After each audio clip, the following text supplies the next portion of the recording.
न्योत tax.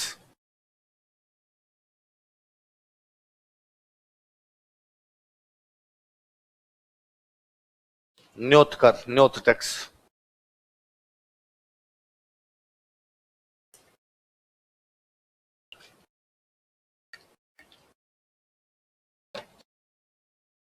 कौन सा कर है? न्योत। न्योता। आज भी गांव में न्योते, शादी में न्योते डाल के आते हैं। न्यूतु है, न्योता डाल के, है ना। इधर जैसलमेर बाड़मेर साइड में आप इसी को बोल देते हो नेत्रा, नेत्रा दे के, है ना। कुल मिला के वो शादी के टाइम जो हम पैसे जमा करवाते हैं उनके घर पे, उसको न्योता बोलते हैं। राजकुमार, युवराज की तो पहली शादी में था कि वो देना पड़ेगा आपको, वो क्या था? नजराना। पर राजकुमारियों में था भाई, जितनी भी राजकुमारियां हैं उनकी शादी में सामंतों को टैक्स देना पड़ेगा। उनको क्या बोलते? न्योता। अब इसके दो रीजन में होता है। एक तो पहली बात, राजकुमारियां कम ही होती, ज्यादा होती नहीं थी। फिर यदि ज्यादा भी है तो ये देना अच्छा माना जाता। आज भी कन्यादान के लिए मना कौन करता है ना। आज भी सब कन्यादान तो दे के आते हैं, बस सिंपल सा था। तो राजकुमार वाले में था कि नहीं भाई साहब, जो तेरा सबसे बड़ा बेटा है उसकी भी जो पहली शादी है उस पर हम देंगे, बाकी में हमारी मर्जी आएगी तो देंगे, मर्जी आएगी तो देंगे। इसमें था कि नहीं, राजकुमारियों की शादी के टाइम में सामंत टैक्स जमा करवाएंगे। उस टैक्स को क्या बोलते? लिख लो। राजकुमारियों के विवाह के दौरान और मैरिज ऑफ प्रिंसेस, राजकुमारियों के विवाह के दौरान ऑन मैरिज ऑफ प्रिंसेस, राजकुमारियों के विवाह के दौरान ऑन मैरिज ऑफ प्रिंसेस, राजा द्वारा सामंतों को, सामंतों द्वारा राजा को यह कर दिया जाता था। Feudal lords give this tax to king. सामंतों द्वारा राजा को यह कर दिया जाता था। Feudal lords give this tax to king. और ये देखो, ये व्यवस्था कमोबेश अब भी अपने गांव के अंदर कहीं ना कहीं दिखाई देती है। मैं बताऊं, गांव में लड़के की शादी होती है ना, ये तो गांव में क्या, भाइयों भाइयों में आपस में बनती नहीं, आपस में लठ मारे हुए रहते ही हैं एक दूसरे। तो लड़के की शादी होती है तो एक आधे चाचा जी, एक आधे ताऊ जी पक्के नाराज है ना। और वो अपनी शादी में आ नहीं, और अपने भी उतने नाराज, और अपने के नहीं आ रहे, नहीं आ रहे, इनके बिना कौन सा बेटा ब्याह नहीं जाएगा। बताओ हमारा क्या लेना। अब शादी से 2-3 दिन पहले आने लग जाते हैं रिश्तेदार। रिश्तेदारों का एक ही काम होता है, लड़ाई को भड़काना। उनका मुख्य काम वही होता है कि कैसे न कैसे करके इसमें बुझ रही हो तो उसमें, है ना। अब वो कोई फूफा जी, जीजाजी टाइप के जो बंदे होते हैं, वो उन चाचा जी के घर पे जाएंगे, और उनका कंसर्न भी होता है कि भाई हमारे सब बराबर है, हम तो सबके जाएंगे, भले आपकी शादी में आए पर उनके भी जाएंगे। जाओ वहां बैठ के उनको कहते हैं कि आप नहीं आ रहे शादी में, तो अगला वापस कहता है कि वैसा इनमें लखन ही नहीं है ना। हमारे तो वो बंटवारा बात, तब इन्होंने मेरे को कम दिया था, ये दिया था, उसके बाद वो बात भी, उसमें भी इन्होंने मेरे को ये कह दिया, और मैं नहीं जा रहा, हमारी बनती नहीं है, क्यों जाए। अरे ऐसे थोड़ी होता है, भाइयों भाइयों को ब्याह में जाना ही चाहिए, और हम बात करते हैं। और वो कहे भाई हम चला के क्यों जाए, इन्होंने एक बार ही नहीं बुलाया हमें, ऐसे कोई थोड़ी है, हम कोई मंगते थोड़ी है जाके खड़े हो जाए वहां पे। अब वो फूफा जी जीजाजी टाइप के अपनी तरफ आते हैं, और अपनी तरफ आकर कहते हैं भाई फलाना जी को भी बुलाना चाहिए। सारे भाई बंधु यदि बैठ के ब्याह शादी नहीं करेंगे फिर क्या मतलब हुआ ब्याह शादी का ऐसे। तो अपने कहते हैं वैसा लिचड़ आदमी है, साहब के क्यों बुलाना है इसको, डेली लड़ाइयां करता घूमता रहता है। नहीं नहीं साहब, हम तो खुद ही तभी आएंगे तुम्हारे जब ये भी आएंगे, इस प्रकार का। भाई बहन बेटी के तो सब बराबर होते हैं ना, हमारे तो आप ही ऐसे ही और आप ही ऐसे ही, और आप यदि छोटे हो जाओगे तो क्या फर्क पड़ जाएगा, आप थोड़ा बड़ा दिल रख लो, आप चल लो। और फाइनली लड़कों की शादी में जाना ही पड़ता है, बाकायदा उन चाचा जी को मनाने के लिए। वो फूफा जी, जीजा जी, मामा जी टाइप के लोग साथ में जाते हैं, इधर से अपने जाते हैं, चाचा जी को बिठाते हैं, और वो बाद वैसे कहते हैं वाह छोड़ो, जो हुआ वो हुआ, अब समझौता करो, अब अपने चलो। चाचा जी मान भी जाते हैं बातें, चाचा जी 2-4 नीचे गर्दन करके 2-4 बातें बोलते हैं कि भाई ये नहीं किया था, ये नहीं किया था, ये नहीं किया था। वो अगला बंदा कहता है वाह वाह जीव बड़ो राखनो, नहीं करना, अब जो हुआ हुआ, आगे से ऐसा नहीं होगा। हम कहते हैं वो 5 बीघा जमीन आपको दिलवा देंगे, ऐसा जो भी होता है वो करते हैं। पर चाची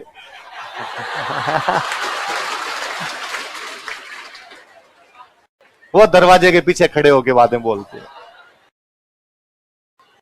थाली 2 कम दी मन, बंटवारा किया था तो थालियां क्या मिली थी, और इनकी बकरियां हमारी तरफ आ जाती है। ये कोई तरीका थोड़ी हुआ, है ना। हमारे इधर ये हो जाता है, हमारे हो जाता है, इनकी नाली का पानी हमारी तरफ आ जाता है। वो पीछे गेट के पीछे पीछे, सामने नहीं आ रही, गेट के पीछे उधर उधर से, है ना। तो क्या भाई लड़कियां मोबाइल नीचे करो तुम्हारे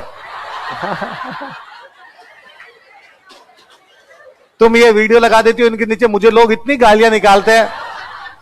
देखिए कैसी है महिलाओं के प्रति इनकी मानसिकता, क्या समझते हैं लोग महिलाओं को, है ना। इतनी गालियां। अभी वो कोई करवा चौथ के बारे में मेरा कोई पहले बोला हुआ, और मेरा यूं बोला हुआ कि भाई दादी जी की उम्र की महिलाएं जो थी वो कोई ये दादाजी कह सकती है क्या घर पे जल्दी आना, मैं छलनी में से देखूंगी ना। दादाजी के ना जूता हमारे 10 नंबर का आता था भाई, पूरे भारत की महिलाओं ने गालियां निकाल दी मेरे को। उसको जो भी चैनल कोई बच्चा चलाता उसके आया कि ये कौन तुम्हारा मास्टर, ये गलत है, महिलाओं के प्रति ऐसी उदाहरण कैसे, इनको जूते कैसे मार सकता है। अरे नहीं मारे, मैंने बात कही है ना। तो हाथ जोड़ के क्षमा है, मैं महिलाओं के प्रति विरोधी विचारधारा नहीं रखता हूं, मैं आपके सम्मान में खड़ा हूं। तो ऐसे वीडियो नहीं बनाने भाई, इनका क्या संदर्भ अलग हो जाता है, मेरी इतनी आगे पीछे की बातों का कोई मतलब नहीं निकलता। लोग केवल उस 1 मिनट की 30 सेकंड की क्लिप को उठा के ले जाते हैं, ट्रोल मार देते हैं। तो 3 दिन तक वो उधर वही चल रहा होता है। मेरे सबसे अच्छी चीज ये है कि मैं एक भी सोशल मीडिया अकाउंट नहीं चलाता, कि ना कोई फेसबुक, ना कोई इंस्टा, ना कोई ट्विटर, ना कोई दूसरे, कुछ भी चलाता ही नहीं, इसलिए मेरे पास आता ही नहीं। है मेरे को पता कैसे चलता है। अब होता क्या है, पर लोग जीने नहीं देते जी। मैं व्हाट्सएप चलता रहता है, कारण है कि उस पास मेरे पास क्लास का टाइम टेबल आता है, कोई और सूचना होती है तो उसके। अब कोई भाई ये नोट्स मैं किसी को टेस्ट सीरीज वालों को बताऊं, टेस्ट सीरीज वाला सर पेपर है तो पेपर आपको भेजना, कैसे भेजेंगे, तो मैं कहता हूं मेरे को व्हाट्सएप कर दो यार, जो भी जानकारी है तो वो व्हाट्सएप पर आती है। लोग लेते हैं वहां से सोशल मीडिया से स्क्रीनशॉट, फिर मेरे को भेजते हैं, सर गालियां पड़ रही है आपको। तो क्यों बताइए, इसीलिए मैंने बंद कर रखा है उसको कि मुझे ये देखना नहीं है। तो फिर उधर से वो लोग वैसा जरूर कर दे, तो मुझे पता चल जाता है कि यार कुछ कुछ ऐसा ऐसा चल रहा होगा, इधर उधर चल रहा होगा। बाकी मैं सीधा सीधा उनमें से कुछ भी नहीं चलाता। मतलब ये इंस्टा तो मैंने सुना ही आप लोगों से, ताकि ऐसा भी कुछ होता है। और फिर मुझे किसी ने बताया कि सर आप तो हीरो ही उधर ही हो। ये तो मैंने तो ऐप ही डाउनलोड नहीं किया कभी। फिर लोगों ने कहा सर आपके नाम पर उधर 20-25 चैनल है, चल रहे हैं तो अब चल रहे हैं। और कई लोगों ने वैसे लिख रखा है उस पर, ओरिजिनल राजवीर, ऑफिशियल, सच्चा राजवीर, असली राजवीर। अब यहां तक ठीक था, मुझे लगा कोई बात नहीं, ये भी चलता रहता है। दिक्कत मुझे उस दिन भी जब उस पर किसी ने अकाउंट बनाया, मैसेज चढ़ कोई, मुझे मेरी सिस्टर वगैरह फोन करके ये कैसे हो सकता है, तू हमें तो एक बार बता देता। क्या बता देता मैं आपको, नहीं तू आप डायरेक्ट सोशल मीडिया पे घोषणा करेगा। अपने घर में ये रिवाज थोड़ी है, सीधे सीधे वहां पर वो बना हुआ है। क्या बना हुआ है कि वहां वो मैसेज चल कोई का, कौन है वो हमें बता। मैंने कहा ये कोई लड़का है, एंजल प्रिया बन के तुम्हारे, ये इस समाज की मनोवृत्तियों को भली भांति पहचानता है। इसको बताया कि ये लिखने से फॉलोवर बढ़ जाएंगे, और आप देख लेना थोड़े दिन में नाम ही चेंज कर देगा, रामलाल आएगा उधर लिखा। तो प्ले अरे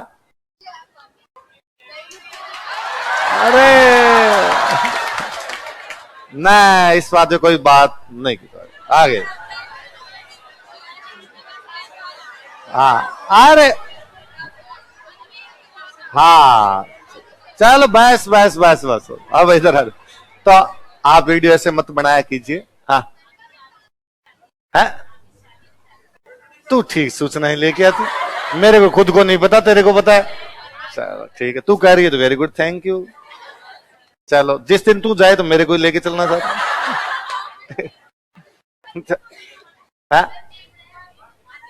जीवना आपको, मतलब मैं तुम्हारे लड्डू खिलाने के लिए खुद को बर्बाद कर दूं। तुम्हें लड्डू 2 बार मैं यही खिला दूंगा। चलो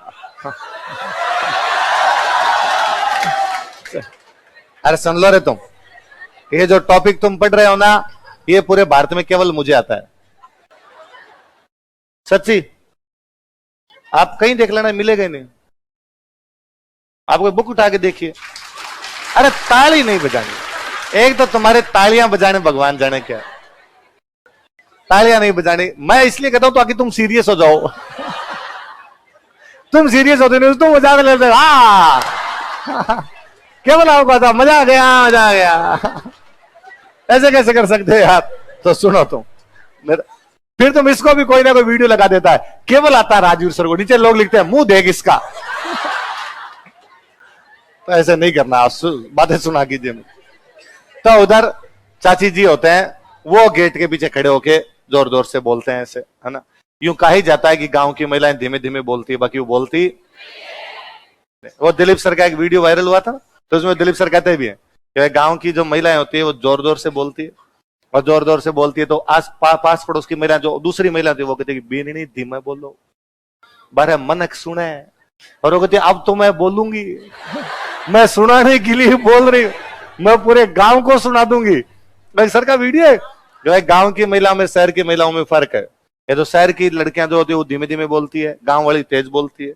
एक शहर की लड़कियां, तुम बहुत कम खाना खाती हो, 2 लड़कियां मिलके 2 रोटियां मंगवाती हो, उनमें भी तुम्हारी आधी बच जाती है।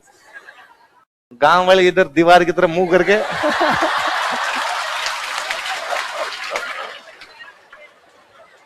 ऐसा जो जैसी भी चलाती है, इसलिए इधर मुंह करके नहीं बैठती हूँ, पूछ दे के बैठती हूँ।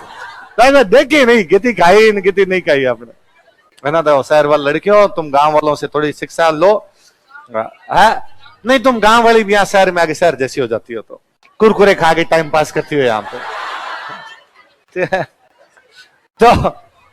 तो लड़के वाली शादी में प्रॉब्लम आती है कि लड़के वाली शादी में उनको मना के जाके लाना पड़ता है। ये आप ठीक देखिए, बहन की शादी में, लड़की की शादी के अंदर कोई मनाने के लिए नहीं जाता। और हम ऐसा कहते हैं कि भाई भाइयां सबकी सांझी है, बहनें सबकी सांझी, आए तो आए, नहीं आए तो नहीं। हम तो आज बुलाने जाए, कल बुलाने जाए। और वो चाचा जी उसमें भी नहीं आते, है ना, उसमें भी नखरे दिखाते हैं। कोई मनाने के लिए, कोई आपने आकर तो मना के लो, किस बात का, भाई का ब्याह है, कोई हमारे को लड़के का ब्याह थोड़ी है जिनको मनाना पड़ेगा, आए तो आए, नहीं आए तो नहीं। वो नहीं आते, लेकिन शादी से ठीक पहले वो बिना मनाए चुपचाप आ जाते। इतने दिन तक बाकी काम चल रहे होंगे उनके अंदर, वो नहीं आते। अब इधर बारात आने वाली और आने वाली, तो चाचा जी फटाफट अपने साथ आके खड़े हो जाते हैं, चाची जी अंदर जाके काम लग जाती है, चाचा जी अपने साथ आके पंचायती करते हैं। ये टेंट का पिलर यहां नहीं लगेगा, यहां लगेगा। तो हम 3 दिन से यहां लगा रहे थे आप आगे नहीं बता सकते थे कहां लगाना। और अपने को लगता है कि जो भी हो चाचा जी, गोडा पेट का नहीं मुड़ा है, घुटने जो होते हैं हमेशा पेट की तरफ मुड़ेंगे, उल्टे नहीं मोड़ सकते। आप अपने परिवार वालों की तरफ झुकेंगे, खून जोर मारता है, खून जो होता है वो जोर मारता है। आप भले कितने भी लड़े हुए हो, आपको अपने वाला लगेगा उसके अंदर, तो आपको लगता है कोई बात नहीं, अपनी 100 लड़ाई होगी, जमीन का पंगा होगा, अपना तो पुलिस केस चल रहा होगा, लठ मारे होंगे थोड़े दिन पहले, गालियां निकाली होगी, पर अब अपने एक साथ खड़े, ये बहुत बड़ी बात। तो लड़कियों वाली शादी के अंदर ये होता है कि बस सब आ जाता है।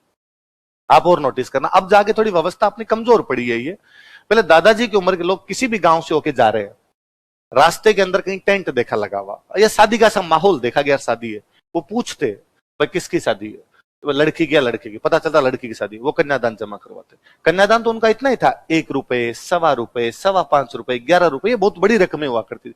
फिर भी वो दे के जाते, वो नहीं पूछते कौन जात हो, कौन धर्म हो, किसका घर है, ना। उनको ये संतोष था कि किसी कन्या के पैसे लगाने से हमें स्वर्ग मिल जाएगा, हमारा परलोक सुधर जाएगा। हमारे लोगों का परलोक में बड़ी रुचि थी, ये जन्म जैसा है वो बीत गया, वो हो गया, अगला जो परलोक है वो हमारा क्या होना चाहिए, अच्छा। वो कैसे मिलेगा, जब यहां अच्छे काम करें। अभी भी बोलते हैं ना, बड़े भला काम कर सो तो आगे काम आसी, आगे कहां परलोक। हम तो कई बार कहते हैं लोक तो नहीं सुधरा, परलोक तो सुधारो। इस जन्म में तो जैसे तैसे दुख पा लिए, लेकिन अगले तो कम से कम दुख पाने नहीं। तो लड़कियों की शादी में दिया करते। गांव में और भी नोटिस करना, कभी कई बार ऐसा होता है कि हम शादी में से पूरे गांव को बुलाया। आप खूब बार ऐसा देखेंगे कि कोई आपकी बहन की शादी में आपके घर पे आया, उसने काम करवाया, उसने न्योता भी दिया, और वो खाना खा के नहीं गया। लड़की की शादी में यार खाना नहीं खाएंगे, है ना। तो उनको लगता है कि नहीं यार, कन्या हम सबकी है, बहन बेटी हम सबकी है, तो इतना तो कम से कम होना ही चाहिए। तो नहीं, ठीक है, हम इसलिए आए थे कि हमें काम करवाना ही था। ये आप अक्सर देखेंगे कि लड़की की शादी है, बारात आने वाली है, जिसके घर के अंदर 10 गायें हैं, वो सुबह सुबह आपके घर पे लाके 10 किलो दूध रख के चला जाता है, 20 किलो दूध रख के चला जाता है। शहरों में क्या, चूंकि हम एक दूसरे को इतना जानते नहीं, इसलिए लोग नहीं करते। गांव में चूंकि हम एक दूसरे को जानते हैं, तो कई बार ऐसे परिवार से भी दूध आ जाता है जिनको आपने शादी का कार्ड भी नहीं दिया था, और फिर भी उनको लगता है कि यार कोई बात नहीं, अपना एक्स्ट्रा होता है ना। अब एक दिन नहीं पहुंचाएंगे डेयरी पे तो क्या फर्क पड़ जाएगा, एक दिन 1000 रुपए और कमा लेंगे तो क्या हो जाएगा, भाई का ब्याह यार, काम आ जाएगा, इनके काम आ जाएगा। तो बहुत नॉर्मल सा हुआ करता था। सेम यहाँ पर है कि लड़के वाली शादी है तो सामंत कहता एक ही बार दूंगा भाई रे, कोई तेरा पहला बेटा, जो अगला राजा बनेगा उसकी भी पहली शादी पे दूंगा। राजकुमारियों की शादी तो उनमें सब में क्या दी जाते हैं। ये तो मैं हमेशा कहता हूँ कि वो कभी नोटिस करना, मेरे को सब जोरदार तो वो लगता है कि गांव के अंदर क्या अपने ज्यादातर शादियां वैसी होती है। जैसे मेरी जहां बुआ की शादी की हुई है उस गांव में फिर मेरी बहन की भी शादी कर दी है ना भाई। पहले क्या ये पंचायतियां महिलाएं किया करती थी, एक महिला की कहीं पर शादी हुई फिर वो गांव में आके अपनी भतीजी को अपने जेठूदे को दिलवा देती, जेठ का बेटा है अपनी भतीजी ले गई। फिर वो पड़ोस के अंदर भी दूसरी जात के भी रहते हैं पर उस जात के उनके ससुराल में भी रहते हैं तो एक भाई उनकी ले गई। तो गांव में ऐसे है कि एक गांव की 20-20 भाइयां दूसरे गांव में, ज्यादातर वैसे मिलेंगे। तो कई बार होता है, अब मान लो मेरी बुआ की जहां शादी की हुई है उस गांव में हमारे गांव की 10 बच्चियों की शादी और की हुई है। हो सकता है हमारे परिवार की, हो सकता है दूसरे परिवार की, हो सकता है और जाति की भी हो। अब हुआ कि भाई मेरे बुआ की सासू की डेथ हो गई तो अपने सब कपड़े लेके जाएंगे। कपड़े लेके जाने का रिवाज होता है कि वो किस्तों में देने पड़ते हैं थोड़े थोड़े, है ना भाई। संपत्ति का अधिकार ये कहता है कि पिता की संपत्ति में सबको बराबर हक मिलना चाहिए, पर हम लड़कियों को कोई भी हक देते। भाई 20 बीघा जमीन है, 20 बीघा जमीन है तो 10 बीघा मैंने रखी, 10 बीघा मेरे भाई ने रखी, मेरी बहन को उसमें से कोई भी हक मिला नहीं। तो हम वास्तव में बहन को यह कहते हैं कि देख तेरे को हक तो हम दे देंगे पर एक साथ नहीं दे पाएंगे। तेरे को एक तो हम दहेज चुका देंगे तो डाउन पेमेंट, उसके बाद तेरे को किस्तों में देंगे। तेरे टाबर होंगे तो देंगे, तेरे टाबर होंगे ब्याह होंगे तो देंगे, तेरी सासू मरेगी तो देंगे, तेरा ससुरा मरेगा तो देंगे, तुम्हारे कोई पैदा और कोई मरे हम ला के देंगे तुम्हें कुछ ना कुछ। तो धीरे धीरे किस्तों में। और लड़कियां भोली है इस बात पर मान भी जाती है, जिस दिन हमने दहेज देने बंद किए उस दिन लड़कियां प्रॉपर्टी मांग लेगी। इसलिए लड़कों दहेज देना है खूब सारा, जितना दे सकते हो उतना देना है। 1 बीघा जमीन बेच के देनी पड़े तो भी देना है, क्योंकि आप यकीन मानिए यदि पापा के पास 30 बीघा जमीन है तो 15 तुम्हारे 15 उसके हिसाब से 10 बहन की जानी चाहिए थी, लेकिन तुमने बहन को नहीं दी तो 1 बीघा सल्टा भी दोगे तो भी 9 बीघा है। और यदि दहेज नहीं दिया और 10 बीघा पूरा खा जाएगी तुम्हारा। इसलिए लड़कियां बोली है, इनको अभी तक ये बातें समझ में आई नहीं है, तो बुढ़ाई में रहे उतना ही ठीक है। खूब सारा दहेज देना है इनको, है ना। हाँ क्या है, क्या बोलती हो, क्या बता, तुम एक साथ बोल जाती हो एक तो ऐसे। तो अभी भी होता है। तो अब उसमें है कि भाई मेरे बुआ के घर में किसी की डेथ हुई तो मेरी बुआ के सब घर वालों के हम कपड़े लेके जाते हैं, है ना भाई। उनके ससुर जी के, जेठ के, जिठानियों के, ननदों के, सबके कपड़े उपड़े लेके जाने पड़ते हैं। पर वे तमाम बहनें जो हमारे गांव की है, जिनका हमारे परिवार से कोई लेना देना नहीं है, पर उस गांव में उनके भी लेके जाते हैं। अभी आपके श्रद्धानुसार है, यदि आप पैसे वाले हो थोड़े तो उनके लिए एक एक पूरा सूट ले जाते हो, नहीं हो तो एक एक चूनड़ी जरूर लेके जाते हो कि बाई का सिर तो ढक के आए। उसके अंदर कई बार ये तो मेरा देखा हुआ है कि भाई कई बार होता है कि वहां कपड़े वगैरह देते हैं तो यूं गिना के देते हैं, बाका देख के इतना ननदगार। और उसमें गांव में मुझे तो खूब आते हैं कई बातों में। फिर अगर दादाजी टाइप के लोग इधर आ रहे, कितने कितने लाए थे, जैसे ब्याह शादी में जाते हैं, कितने सूट लाए थे अपने, और अपने 51 लाए थे, 31 लाए थे, 21 लाए थे, पड़े का है कि वहां पड़े। तो क्या यूं रखते हैं।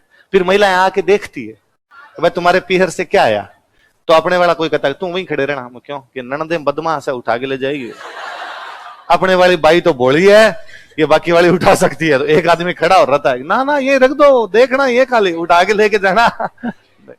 तो फिर उसमें है कि भाई सबको तो मेरे देखा हुआ है कई बार उनको दिए देने के बाद का घर वालों का भाई ये इसका, ये इसका, इसका, इसका, इसका, ये 10 सूट बच गए, ये किसके, तो ये हमारे गांव में फलान जी की भाई, फलान जी की भाई, फलान जी की भाई, फलान जी भाई, उनको पहुंचाना।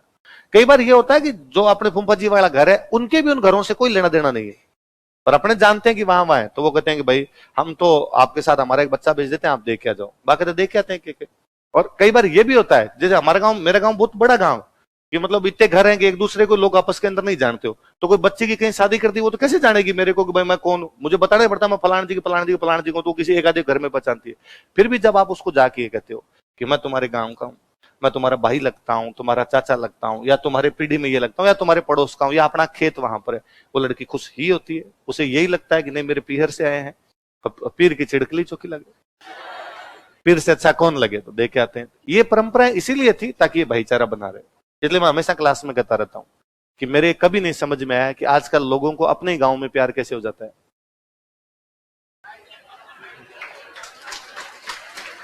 ना। मतलब धूड़ खावनी 10 किलोमीटर दूर जान खाओ, भाई ये कैसे हो सकता है भाई। फिर आप कहते हो कि नहीं सर प्यार की कोई नजर नहीं होती, प्यार तो किसी से भी हो सकता है। फिर अगला स्टेप तो खुद की बहन ही है, यदि किसी से भी हो सकता है तो अगला स्टेप तो उधर ही है ना। फिर तो फिर कैसे रोक पाओगे इन चीजों को आप? वरना पहले यह होगा नहीं, अपना गांव है, इस गांव में किसी भी जाति के कौन है डजेंट मैटर, कोई फर्क नहीं पड़ता उसको, वो बहन है, उस गांव की सारी बहनें। अब वो पूरा सिस्टम ही कोलैप्स कर दिया। इसलिए मैं कहता हूं कि गांव केवल कविताओं में अच्छे हैं, बाकी उनमें तमाम बुराइयां हैं जो शहरों के अंदर आ चुकी है। उल्टा शहरों के अंदर फिर भी इस मामले में 19-20 योगा कम है, उधर ज्यादा हो चुकी है चीजें, कि वो पूरी तरीके से वहां पर ये भ्रष्टाचार इतना फैला है, वो भले आप किसी भी रूप में जाओ पर वो चीजें। तो मैं बहुत कम गांव गया, पर मैं जब भी गया वहां इस प्रकार की बात, मुझे यार ये कैसे कर सकते हो तुम? बाकी सब कुछ सही है, जब अपने बढ़ के इन चीजों को, दूसरी चीजों को फॉलो करते थे, तुम इस पर ही आ गए, फिर तो यार अगला कदम बहुत गलत होने वाला है। इसलिए पहले कई साल पहले तक ये था कि लड़कियों को जैसे पढ़ाते नहीं थे, कि 8वीं के बाद लड़की की पढ़ाई छुड़वा दी, 10वीं के बाद लड़की की पढ़ाई छुड़वा, क्यों छुड़वा दी? कि गांव में स्कूल था इतना ही, अब शहर में हम भेजेंगे नहीं भाई। और उनके 100 रीजन थे उनके कि भाई शहर में नहीं भेजने, उनके 100 इस प्रकार के गलत काम सुने हुए थे, गलत बातें सुनी हुई थी, उनका जीव नहीं धापता था। कौन नहीं चाहता कि अपनी बच्चियों को नहीं पढ़ाए, कौन नहीं चाहता कि उनकी बच्चियां तरक्की ना करें, पर उनके दिमाग में कुछ स्टीरियोटाइप टैबू थे, वो नहीं भेज पाते थे। धीरे धीरे हम खुले तो सब तुम यहाँ पर बैठी हुई हो सारी, तो हम धीरे धीरे भेजने भी लगे। तब भी है ना, घर वालों की होता था कि नहीं बच्ची पढ़ तो ले, कैसे पढ़ाएं? फिर तो कहते प्राइवेट फॉर्म भरवा दो। मुझे याद है कई साल तक गांव में रिवाज था कि 8वीं के बाद में लड़कियां प्राइवेट फॉर्म भरती, कि अब 10वीं में पेपर देने स्कूल जाएगी, 12वीं पेपर देने स्कूल जाएगी, बीए पेपर देने स्कूल जाएगी। इसलिए गांव में ऐसी बच्चियां मिल जाएगी जो 8वीं के बाद एमए तक प्राइवेट कर गई, स्कूल गई, घर पे बैठ के 1 वीक सीरीज से पढ़ लेती, अपने पेपर वगैरह दे के आ जाती हो। अब वो पेपर देने तो शहर जाना पड़ेगा, किसके साथ भेजोगे? तो अपने पड़ोस में किसी भी जाति का कोई लड़का है, वो पेपर देने जा रहा था, अपने कहते भाई को तू साथ ले जा, और वो लेके चला जाया करता। और हमें लगता है इसकी भी बहन है, कोई दिक्कत नहीं। आजकल नहीं भेजते, बंद कर दिया हमने। आजकल यहां तक हम कर चुके हैं इस बात पर कि मेरा कोई दोस्त है तो मेरे घर वाले स्ट्रिक्टली बैन करते हैं कि घर के अंदर नहीं आना चाहिए, घर के बाहर रखे जाए। और गांव में तो अपने वो हो रहा है कि बैठक है, वहां घर अपना शुरू हो रहा है, तो गेस्ट रूम, जो भी अपना छोटा मोटा कोई गेस्ट रूम, वो बाहर की तरफ है, फिर खूब सारा आंगन पड़ा रहता है, फिर अपना मुख्य घर शुरू होता है, तो वहीं तक रहे, अंदर नहीं, अंडर बैन है। क्यों रेस्ट्रिक्शन लगाए हमने? क्योंकि हमें दिख रहा है कि ये यहाँ कोलैप्स कर रहे हैं, हम डिक्लाइन कर रहे हैं इन चीजों को, इसलिए ये नहीं आना चाहिए, वहीं तक है। दोस्त तेरा है, परिवार का नहीं है। पहले ये मानते थे तेरा दोस्त है तो बाकियों का भी भाई है, अब हमने कहा कि नहीं, बस ये तेरा ही दोस्त है, इसके अलावा इसकी नजरें बेहद बुरी है, इसलिए घर के अंदर तो प्रविष्ट होना ये गलत है भाई। इस प्रकार आप भी किसी को पास पड़ोस में देखो, साइड में ले जाकर ये दूर खानी है 10 किलोमीटर, कम से कम यहां वाला सिस्टम तो खराब है। चल आगे लिखो, अगला लिखो, न्योत कर लिख तो लिया ना अपने, न्योता न्योता समझ गए, अगला लिखो।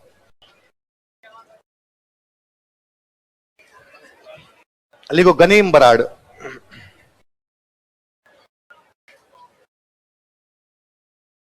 हाँ, एक एक तो कहां सो रही थी इधर, अचानक जागी है। लिखो गनीम बराड़।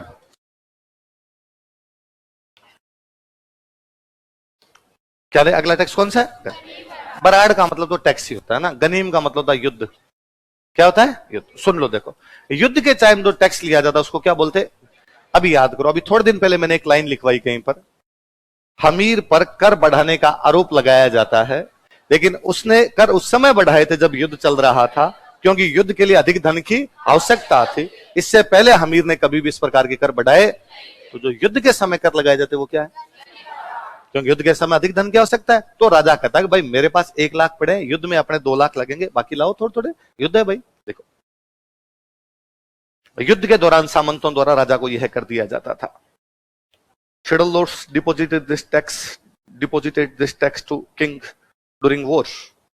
युद्ध के दौरान सामंतों द्वारा राजा को यह कर दिया जाता था।